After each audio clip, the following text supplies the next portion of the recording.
Cinderella చాలా తెలివైన అమ్మాయి. కొత్త విషయాలు తెలుసుకోవడంలో చాలా ఆసక్తి చూపేది. ఒకరోజు ఊరిలో విలువైన రత్నాలు దొంగలించబడ్డాయనే వార్త వచ్చింది.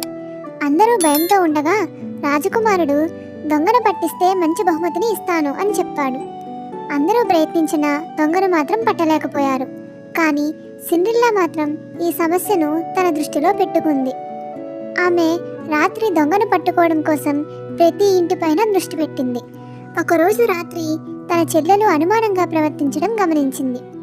ఆమె చేతిలో రత్నాలు మెరుస్తున్నాయి. అప్పుడు సిండ్రిల్లా అర్థం చేసుకొని చెల్లెలి గదిలో ఒక చిన్న కెమెరా పెట్టింది. తరువాతి రోజు ఉదయం సిండ్రిల్లా ఆ వీడియో తీసుకుని రాజకుమారుని దగ్గరకు వెళ్ళింది. వీడియోలో తన చెల్లెలు రత్నాలను దాచడం స్పష్టంగా కనిపించింది. రాజకుమారుడు ఆశ్చర్యపడి రత్నాలను తిరిగి తీసుకొని చెల్లెలిని శిక్షించడానికి కోర్టుకి పంపించాడు.